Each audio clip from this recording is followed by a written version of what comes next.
Hi everyone, welcome to the channel of IPC Induction Physics classes by Imran Khan, and in this video lecture we are going to see the solved example solutions of the chapter number 3 Kinetic Theory of Gases and Radiation।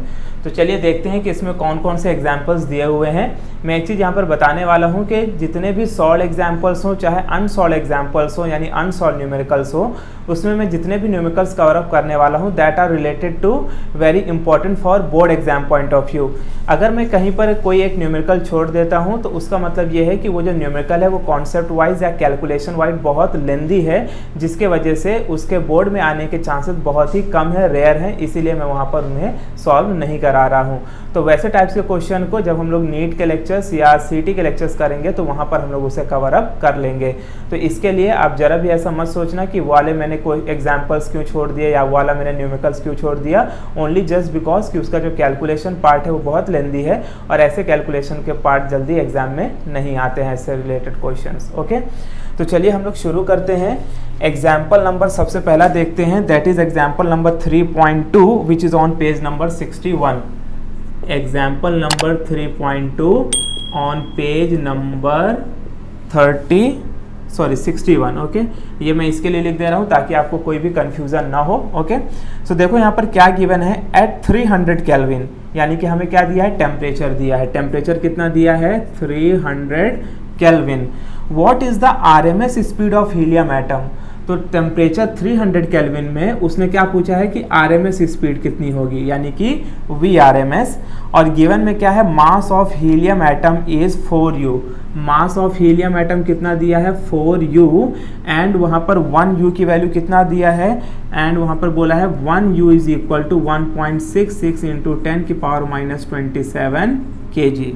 Right, ये value हमें given है। और साथ साथ में Boltzmann constant की भी value दिया है, केबी की वैल्यू कितना दिया है हमें, it is given 1.38 into 10⁻23 joule पर केल्विन। ओके, तो ये वैल्यू हमें यहाँ पर गिवन है। हमें फाइंड क्या करने को बोला है, फाइंड द आरएमएस स्पीड यानी रूट मीन स्पीड।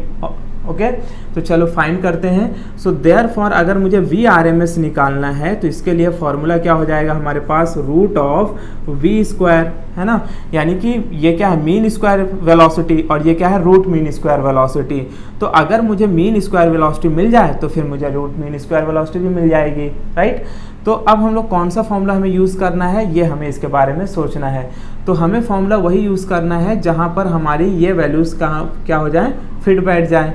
तो यहाँ पर देखो केबी की वैल्यू दिया है और टेम्परेचर दिया है, तो हमें ऐसा फॉर्मूला यूज़ करना है जहाँ पर क्या हो, बोल्ट्जमैन कांस्टेंट भी आ जाए, टेम्परेचर भी आ जाए और V भी हमें मिल जाए। सो अगर हमें पता होगा रिलेटेड टू काइनेटिक एनर्जी, अब काइनेटिक एनर्जी से रिलेटेड हमें फॉर्मूला क्या मिलता है, half mv square is equal to 3/2 kBT, है ना। ये फॉर्मूला याद होगा, average kinetic energy. Average kinetic energy का फॉर्मूला क्या होता है, 3/2 kBT। अब अगर आप इसे ध्यान से देखोगे तो इसमें सारी वैल्यूज फिट भी बैठती हैं और V स्क्वायर हम लोग कैलकुलेट कर सकते हैं। तो याद रखना V स्क्वायर का मतलब क्या है, स्क्वायर मीन वेलोसिटी, और RMS का मतलब क्या है, रूट मीन स्क्वायर वेलोसिटी। सो मैं ये रिकमेंड करूंगा कि अगर अभी तक आपने इस चैप्टर से रिलेटेड फॉर्मूलाज बाय हार्ट या लर्न नहीं किए हैं तो इस चैनल की प्लेलिस्ट में जाकर वहां पर आप फॉर्मूले का वीडियो अच्छे से वॉच कर लें। वॉच करने के बाद फिर आप इन एग्जाम्पल्स को देखें तो ज़्यादा आसानी होगी फॉर्मूले को समझने में, और जो उसमें दिए गए टर्म्स हैं उनको आप आसानी से समझ पाएंगे। एक यहाँ पर मुझे और एक बात बताना था कि फॉर्मूले में मैंने ना वहाँ पर जो मीन स्क्वायर वेलोसिटी है या रूट मीन स्क्वायर वेलोसिटी है उसको C से डिनोट किया है, और यहाँ पर हम लोग V से डिनोट कर रहे हैं क्योंकि जो पुरानी बुक थी उसमें C से डिनोट किया गया था और नई बुक में जो है वो V से डिनोट किया गया है। तो कंफ्यूज नहीं होना है, C का मतलब या V का मतलब दोनों सेम है, वेलोसिटी है। ओके, सो देयरफॉर यहाँ से मुझे फाइंड क्या करना है, V स्क्वायर, तो मैं इसको रखता हूँ V square is equal to, देखो यहाँ से 2 से 2 कैंसिल हो जाएगा और ये हो जाएगा 3 kBT/m। राइट, अब हम क्या करेंगे, वैल्यूज को पुटअप कर लेते हैं। तो चलो वैल्यू पुटअप करते हैं। सो देयरफॉर ये क्या हो जाएगा, V square is equal to 3 kB की वैल्यू क्या है, 1.38 इंटू 10⁻23। टेम्परेचर कितना दिया है अपने को, it is given 300 kelvin upon m। अब मास क्या है, 4U, है ना, और 1U किसके बराबर है, तो मैं लिखता हूँ 4, 1U is equal to 1.66 into 10⁻27। तो हमने सारी वैल्यूज को रख दिया। सो देयरफॉर इसको जब हम आगे सॉल्व सॉल्व करेंगे तो क्या मिलेगा, V square is equal to, अब देखो इसको हम लोग थोड़ा सा सिंप्लीफाई कर लेते हैं, लॉग एंटी लॉग तो यूज़ करना पड़ेगा दिख रहा है, बट इसे अगर हम थोड़ा सा सिंप्लीफाई कर दे तो और आसान हो जाएगा। तो सिंप्लीफाई करने के लिए हम लोग क्या करेंगे, सबसे पहले इसको मैं इसके साथ मल्टीप्लाई कर देता हूँ, तो ये हो जाएगा 1.38 इंटू 3 3 ज़ा 9, तो ये कितना हो जाएगा 900 इंटू 10 की पावर माइनस 23 अपॉन में क्या लिख सकते हैं, इसको इसके साथ मल्टीप्लाई कर देते हैं, राइट। तो ये कितना हो जाएगा 4 6 ज़ा 24, 2 बैलेंस 4 6 ज़ा 24 26, 2 बैलेंस 4 1 ज़ा 4 और ये कितना हो जाएगा 6। तो आंसर कितना आ जाएगा 6.64 इंटू 10 की power minus 27। So therefore V square is equal to क्या हो जाएगा, इसको एक बार और मल्टीप्लाई कर लेते हैं हम लोग, 9 8 ज़ा 72, 7 9 3 ज़ा 27, 27 प्लस 7 कितना हो जाएगा 34, तो ये 4 आएगा, बैलेंस 3, 9 1 ज़ा 9 3 कितना होगा 12, तो ये हो जाएगा 12.42। अब देखो ये 2 0 है, तो 2 0 का मतलब हम लोग ले लेते हैं 10⁻², और ये क्या है 10⁻⁻23 अपॉन 6.64, और ये 10⁻⁻27 ऊपर जाएगा तो क्या हो जाएगा +27। ओके, सो देयरफॉर फाइनली यहाँ पे क्या मिलेगा, V square is equal to, इसमें हम लोग पॉइंट हटा देंगे तो कितना हो जाएगा 1242 अपॉन 664, राइट। और ये 10⁻² है, 10⁻27, तो टोटल कितना हो जाएगा 10⁻29, तो 10⁻29 में से 23 जाएगा तो क्या बचेगा 10⁻6। अब आपको देखो अगर हम लोग ध्यान से देखेंगे इसे तो ये अप्रॉक्सीमेटली 2 टाइम्स लगभग जाएगा, लेकिन आपको करना क्या है कि इसको सॉल्व करना है। कैसे सॉल्व करोगे, by using log and anti log, right. अगर आप लॉग एंटी लॉग का यूज़ करोगे तो आपको एकदम सही आंसर मिलेगा। अगर आपको लॉग एंटी लॉग नहीं आता है तो मैं यहाँ पर आपको बोलूँगा कि इस चैनल के प्लेलिस्ट में जाके लॉग एंटी लॉग से रिलेटेड मैंने एक वीडियो बनाई हुई है, उसे आप एक बार अच्छे से वॉच कर लें, उसमें दिए गए जो एग्जाम्पल्स हैं उनको सॉल्व कर लें, उसके बाद आप इसको सॉल्व करें तो बहुत आसानी से ये सॉल्व हो जाएगा। क्योंकि यहाँ पर जितने भी न्यूमेरिकल्स हैं उसमें से मैक्सिमम 50 to 70% ऐसे न्यूमेरिकल्स आने वाले हैं जहाँ पर हमें लॉग एंटी लॉग का यूज़ करना पड़ेगा to find out the correct answer. तो यहाँ पर लॉग एंटी लॉग हम लोग अप्लाई करेंगे। अप्लाई करने के बाद जो वी स्क्वायर की हमें फाइनली वैल्यू ही 187.04 इंटू 10 की पावर 4 और इतनी वैल्यू हम लोग को कैलकुलेट करने के बाद मिलेगी। तो ये हमें क्या मिल गया, वी स्क्वायर मिल गया। हमें फाइंड क्या करना है, V R M S.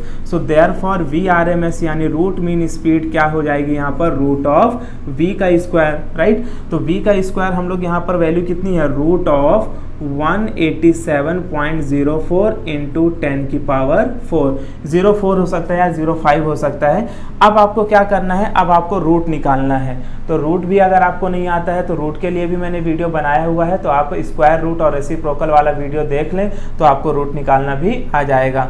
So finally जब आप इसमें रूट अप्लाई करोगे तो रूट अप्लाई करने के बाद जो वी आर एम एस की स्पीड आपको मिलने वाली है it will be equal to 1368 metre per second. So ये आपको क्या मिल गया, R M S speed of the helium atom.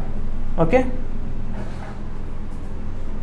अब देखते हैं हम लोग example number 3.3 which is on page number 63। Example number 3.3 on page number 63। चलो क्या गिवन है एग्जाम्पल नंबर 3.3 में, given the values of the two principal specific heat SP and SV, यानी हमें दो प्रिंसिपल स्पेसिफिक हीट की वैल्यू दी हुई है। एक दिया है SP, कितना दिया है SP की value, it is given 3400 calorie पर kg केल्विन। ओके, और SV की भी वैल्यू दिया है, कितना दिया है SV की वैल्यू, 2400 कैलोरी पर kg केल्विन। तो हमें यहाँ पर दो वैल्यूज दिया हुआ है, यानी specific heat at constant pressure and specific heat at constant volume की वैल्यू गिवन है।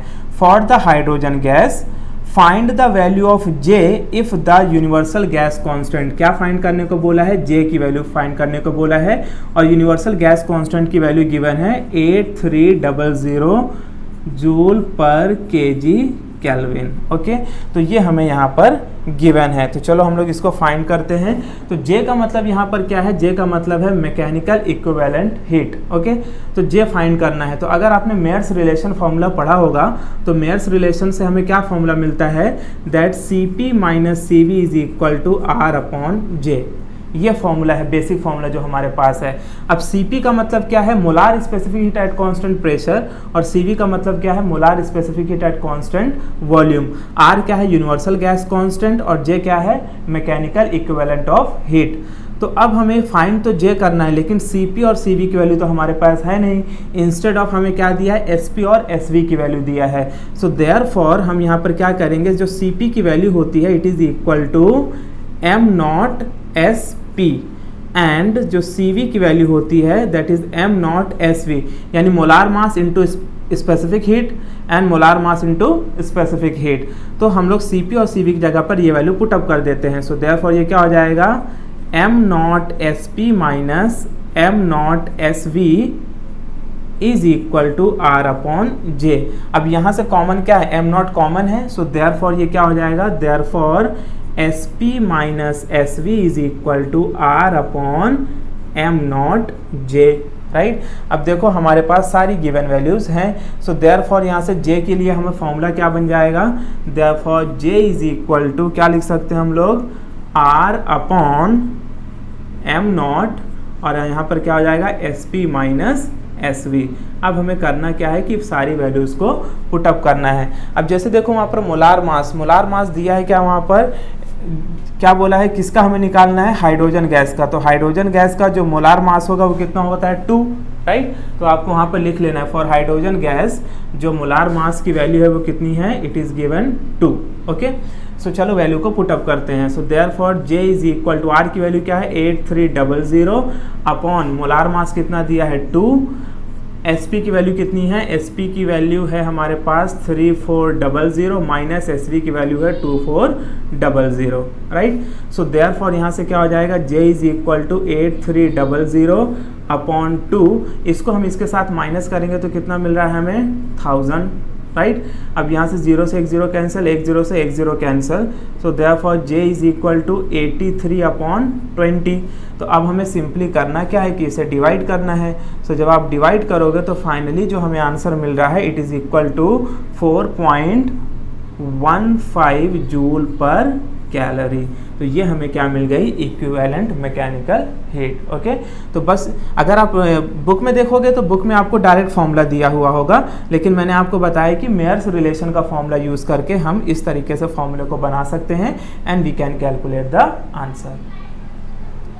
तो अब हम देखते हैं एग्जाम्पल नंबर 3.4 में क्या गिवन है। Example number 3.4 which is on same page number 63, okay. तो क्या गिवन है यहाँ पर, the difference between the two molar specific heat, क्या गिवन है, molar specific heat of a gas is 8000। तो दो मोलार स्पेसिफिक हीट के गैस के बीच का डिफरेंस दिया है, यानी हमें क्या दिया है, Cp minus Cv is equal to 8000 joule, ये हमें गिवन है। If the ratio of the two specific heat is, और ratio of the two specific heat यानी कि Cp अपॉन Cv का रेशियो दिया है, कितना दिया है 1.65। तो क्या कैलकुलेट करना है, calculate the two molar specific heat. तो हमें Cp की और Cv की वैल्यू को कैलकुलेट करना है ना। देखो सब जगह पे क्या दिया है, Cp Cv की वैल्यू दिया है और बाद में Cp Cv की वैल्यू ही कैलकुलेट करना है यहाँ पर। तो ये हमें क्या दिया है, difference between the molar specific heat कितना है 8000 जूल पर केजी केल्विन, और उसके बाद Cp अपॉन Cv का रेशियो दिया है, यानी कि ये हम क्या बोलेंगे, molar specific heat at constant pressure to the molar specific heat at constant volume and it is given by 1.65। और हमें कैलकुलेट क्या करना है, molar specific heat at constant pressure and molar specific heat at constant volume. तो चलिए इसे हम लोग फाइंड करते हैं। तो इसे फाइंड करने के लिए हम लोग क्या करेंगे, देखो सो देयरफॉर सबसे पहले मैं इक्वेशन को लिख लेता हूँ, Cp minus Cv is equal to 8000, right. अब अगर इस यहाँ से इस इक्वेशन को हम लोग सॉल्व करें, क्या दिया है, Cp इज इक्वल टू क्या लिख सकता हूँ मैं 1.65 Cv। तो Cp की जगह पर ये वैल्यू को पुट अप कर देते हैं। सो देयरफॉर ये क्या हो जाएगा 1.65 Cv minus Cv is equal to 8000। अब 1.65 Cv में से 1 Cv माइनस कर देंगे तो कितना मिलेगा, 0.65 Cv is equal to 8000।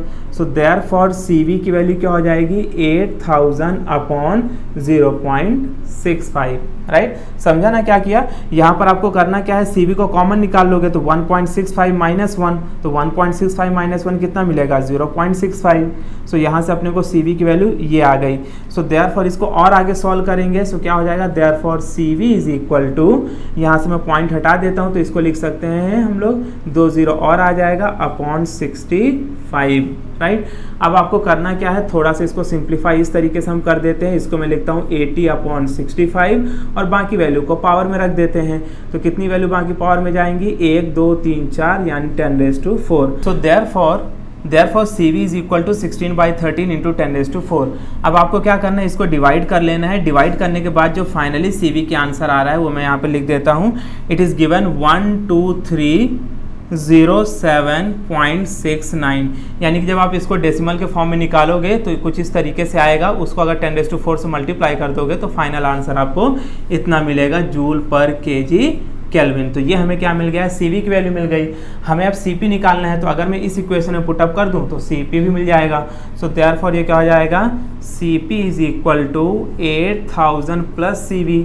So therefore ये हो जाएगा 8000 प्लस CV की वैल्यू कितना निकाला हमने 12307.69। तो अगर हम इसे अंदर ऐड कर देते हैं तो ऐड करने के बाद जो हमें CP की वैल्यू मिलेगी वो कितनी आ रही है, इट इज़ गिवन 20307.69 जूल पर केजी केल्विन। ओके, ये जरूरी नहीं है कि आप एकदम एक्यूरेटली इतने ही डिजिट का और ऐसा ही आंसर आपका आना चाहिए। यहाँ पर अप्रोक्सीमेशन चलेगा, अप्रोक्सीमेट आंसर आपका यहाँ पर आ सकता है, राइट। सो कोई टेंशन लेने वाली बात यहाँ पर नहीं है। आपका जो भी वैल्यू आएगा, अगर आपने 4 डिजिट तक या 5 डिजिट तक फाइंड किया है तो 4-5 डिजिट तक ही रहने दें। अगर आपने 69 नहीं भी लिखा तो भी आंसर में ज़्यादा फर्क नहीं पड़ेगा। Okay, so this is the way you can find the CP and CV। सो अब हम लोग देखते हैं example number 3.5 which is given on page number 70। Example number 3.5 on page number 70। ठीक है, क्या गिवन है यहाँ पर देखो, calculate the value of lambda max. क्या कैलकुलेट करना है हमें, लैम्डा मैक्स यानी मैक्सिमम वेवलेंथ कैलकुलेट करना है for solar radiation assuming that surface temperature of the sun is 5800 kelvin. तो टेम्परेचर दिया है, कितना दिया है 5800 केल्विन।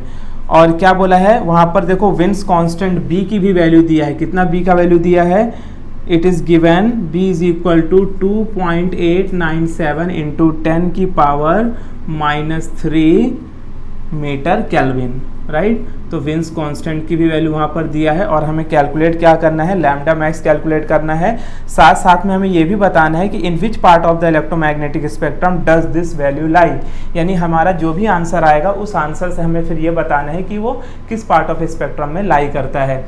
सो देयरफॉर यहाँ से लैम्डा मैक्स का फॉर्मूला क्या हो जाएगा, lambda max T is equal to B।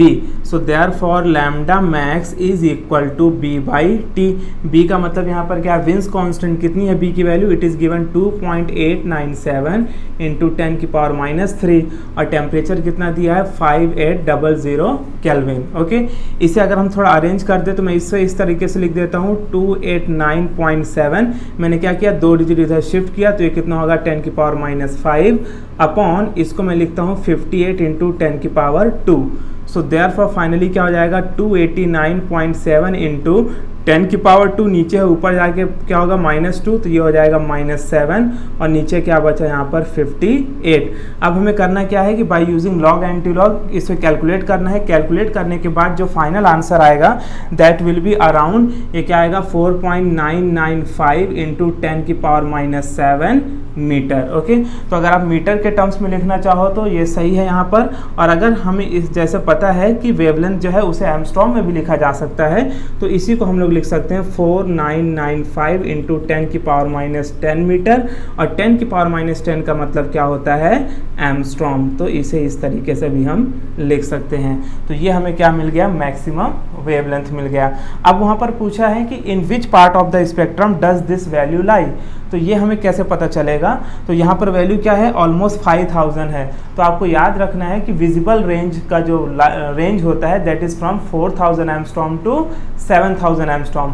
तो अगर हमारी वैल्यू 4000 एंगस्ट्रॉम से 7000 एंगस्ट्रॉम के बीच में लाई करती है, so we can say that this lies in the visible range. तो बुक में वही दिया है, this value lies in the visible region of the electromagnetic spectrum. Condition क्या है कि the value should lie between the 4000 angstrom to 7000 angstrom, और ये वैल्यू उसी के बीच में आ रही है, therefore it lies in the visible reason. Next देखते हैं क्या दिया है, example 3.6 which is on page number, example 3.6 on page number 71। क्या दिया है यहाँ पर देखो, calculate the energy radiated in 1 minute. हमें क्या कैलकुलेट करना है, एनर्जी रेडिएटेड, यानी कि हमें एनर्जी क्यू कैलकुलेट करना है, और टाइम हमें कितना दिया है 1 मिनट। तो यहाँ से हमें क्या मिल जाएगा, which is equal to 60 seconds. Okay, by a black body of surface area. तो यहाँ पर ब्लैक बॉडी के बारे में बात कर रहा है जिसका सरफेस एरिया दिया है, कितना एरिया दिया है, it is given 200 centimetre square. At temperature भी दिया हुआ है, यहाँ पर कितना टेम्परेचर है 127 डिग्री सेल्सियस, और साथ साथ में वहाँ पर सिग्मा की वैल्यू दिया है, कितना सिग्मा का वैल्यू है वहाँ पर 5.7 इंटू 10 की पावर -8 जूल, -8। ओके, ये वैल्यू हमें यहाँ पर गिवन है। तो सबसे पहले हम क्या करेंगे, सेंटीमीटर स्क्वायर से मीटर स्क्वायर में कन्वर्ट कर लेंगे, और जो हमें टेम्परेचर डिग्री सेल्सियस में दिया है इसको क्या करेंगे, केल्विन में कन्वर्ट कर लेंगे। तो अगर मैं इसे केल्विन में कन्वर्ट करता हूँ तो ये हो जाएगा 400 केल्विन, और अगर मैं इसे मीटर स्क्वायर में कन्वर्ट करता हूँ तो ये हो जाएगा 200 इंटू 10 की पावर -4 मीटर स्क्वायर। इसे हम लोग 2 इंटू 10 की पावर -2 मीटर स्क्वायर भी लिख सकते हैं। ओके, तो हमें फाइंड क्या करना है, एनर्जी रेडिएटेड, राइट। सो इसके लिए फॉर्मूला क्या हमारे पास, R is equal to sigma T raise to 4। ठीक है, ये फॉर्मूला किसके लिए है, फॉर अ ब्लैक बॉडी के लिए है। अब R का मतलब क्या, R का मतलब होता है Q upon AT is equal to sigma T raise to 4, right. So यहाँ से हमें फाइंड क्या करना है, Q, तो Q को इधर रखते हैं, ये उधर जाएगा, तो क्या हो जाएगा A into T into sigma T raise to 4। So therefore Q is equal to, A की वैल्यू क्या है यहाँ पर, A की वैल्यू में क्या लिख सकता हूँ, आई कैन राइट 2 इंटू 10 की पावर -2, टाइम कितना दिया है 60 सेकेंड, सिग्मा की वैल्यू भी गिवन है 5.7 इंटू 10 की पावर -8, और उसके बाद टेम्परेचर दिया है, कितना टेम्परेचर दिया है, it is given 400 raise to 4। ओके, अब हमें इसे सिंपली करना क्या है, थोड़ा सा सिंप्लीफाई कर लेते हैं। तो सिंप्लीफाई करने के लिए सबसे पहले मैं इसको इससे मल्टीप्लाई कर देता हूँ, तो ये हो जाएगा 120 इंटू लिखते हैं 5.7, पावर को एक तरफ कर देते हैं तो ये हो जाएगा 10 टू द पावर -10, है ना, -2 -8 कितना होगा, -10 इंटू, अब देखो ये 4 रेज टू 4 है, तो मैं इसको लिखता हूँ 4 इंटू 4 इंटू 4 इंटू 4, और 4 रेज टू, और यहाँ पर क्या आ जाएगा 10 टू द पावर 2, है ना, क्योंकि इसे अगर मैं ब्रेक करके लिखना चाहूँ तो क्या लिख सकता हूँ 4 इंटू 10 की पावर 2, तो 10 की पावर 2 इंटू 4 कितना हो जाएगा, 10 की पावर 8 हो जाएगा ये, राइट। आई बात समझ में। So therefore Q is equal to, इसको हम क्या लिख सकते हैं, देखो 120 इंटू 5.7 इंटू, और इसको आप जब मल्टीप्लाई करोगे तो 4 का 4 क्या हो जाएगा 256 इंटू 10 की पावर -10 है, यहाँ पर 8 है, तो बचेगा क्या 10 की पावर -2। अब आपको सिंपली करना क्या है कि इसको कैलकुलेट कर लेना है। सो जब आप कैलकुलेट करोगे by using log anti log, the final answer you get is, क्या गिवन है यहाँ पर, इट इज़ गिवन 1751। देयरफॉर जो Q की हमें वैल्यू मिलेगी वो क्या है 1751.04 जूल। तो ये आपको फाइनल आंसर यहाँ पर मिलेगा। ठीक है, इसको थोड़ा सा अगर आप चाहिए तो पहले आप क्या कर सकते हो, 12 को इससे मल्टीप्लाई कर लो, उसके बाद जो भी आंसर आएगा उसको इसके साथ मल्टीप्लाई कर लेना। ठीक है, अगर लॉग एंटी लॉग की रिक्वायरमेंट है तो you can apply the log anti log and you can calculate the answer. Log anti log use करने से फ़ायदा यही होता है कि जो भी आंसर आपका आता है वो एक्यूरेट आंसर आता है, करेक्ट आंसर आता है। ठीक है, तो ये हमें मिल गया एनर्जी। अब देखते हैं example number 3.7, example number 3.7 which is given on page number 71। ठीक है, क्या गिवन है, ए 60 what filament lamp loses all it's energy by radiation from its surface. तो क्या दिया है कि एक 60 वॉट का लैंप है जो अपनी एनर्जी को पूरी लॉस कर रहा है, किसकी वजह से, बाय रेडिएशन, ठीक है। यानी कि अल्टीमेटली हमें यहाँ पर पावर दिया है 60 वॉट, क्योंकि वॉट किसका यूनिट होता है, पावर का यूनिट होता है। आगे क्या बोला है, the emissivity of the surface is 0.5, emissivity मतलब स्मॉल ई की वैल्यू दिया है 0.5, the area of the surface is, और हमें क्या दिया है यहाँ पर, एरिया गिवन है, कितना गिवन एरिया है, इट इज गिवन 5 इंटू 10 की पावर -5 मीटर स्क्वायर। तो ये एरिया हमें यहाँ पर गिवन है। और क्या बोला है, find the temperature of the filament, हमें क्या फाइंड करना है, temperature of the filament. Given sigma की भी वैल्यू हमें यहाँ पर गिवन है, इट इज़ गिवन 5.67 इंटू 10 की power -8 and the unit is joule per metre square second kelvin raise to 4। Okay, तो ये हमारे पास गिवन वैल्यूज़ हैं और हमें क्या कैलकुलेट करना है, टेम्परेचर कैलकुलेट करना है। सो राइट, अब यहाँ पर देखो एनर्जी से रिलेटेड, राइट, यहाँ पर क्या बोला है, पावर कितना दिया है, 60 वॉट। तो अब देखो पावर का जो फॉर्मूला होता है, अगर हम पावर का फॉर्मूला देखें तो पावर क्या होता है, वर्क अपॉन टाइम। तो वर्क क्या है यहाँ पर, एनर्जी, और ये जो चैप्टर हम लोग यहाँ पर स्टडी कर रहे हैं उसमें हीट एनर्जी को हम लोग किससे डिनोट करते हैं, क्यू से। तो अल्टीमेटली हमें ये किसकी वैल्यू दी है, Q/T की वैल्यू दी है, which is equal to 60 watt. तो अगर हीट लॉस हो रहा है तो इसको हम लोग क्या लिख सकते हैं, dQ/dt। सो अल्टीमेटली हमें यहाँ पर dQ/dt की वैल्यू दिया है 60 वॉट। तो dQ/dt दिया है, E की वैल्यू दिया है, A की वैल्यू दिया है, और ये जो बॉडी है वो कैसी है, ऑर्डिनरी बॉडी है। तो इसका जो हमें फॉर्मूला मिलता है वो क्या मिलता है, that dQ/dt is equal to क्या हो जाएगा, E sigma A T raise to 4। Okay, ये फॉर्मूला बेसिकली आता कहाँ से है, R is equal to sigma T raise to 4। ये हमारा जो बेसिक फॉर्मूला है, E sigma T raise to 4। एक फॉर्मूला है R is equal to sigma T raise to 4, ये किसके लिए है, ब्लैक बॉडी के लिए। और ये जो फॉर्मूला है R is equal to E sigma T raise to 4, ये एक ऑर्डिनरी बॉडी के लिए है। जबकि R का मतलब क्या होता है, Q/AT is equal to E sigma T raise to 4। तो यहाँ से अगर मुझे Q/T को अगर मैं लिखूँ तो क्या लिख सकता हूँ, E सिग्मा, है ना, क्या मिला अपने को, E सिग्मा, और A इधर आ जाएगा T रेज टू 4। यही इक्वेशन हमने यहाँ पर पुटअप कर दिया। अब हमें यहाँ पर क्या क्या वैल्यूज़ गिवन है और क्या फाइंड करना है, तो हमारे पास ये सारी वैल्यूज़ गिवन है, हमें T रेज टू 4 फाइंड करना है। सो देयरफॉर यहाँ से जो अब हमें आंसर मिलेगा वो क्या होगा, dQ/dt की वैल्यू कितनी है, 60, E की वैल्यू क्या है 0.5, सिग्मा की वैल्यू क्या है 5.67 इंटू 10 की पावर -8, एरिया कितना दिया है 5 इंटू 10 की पावर -5, और T रेज टू 4 हमें यानी T कैलकुलेट करना है।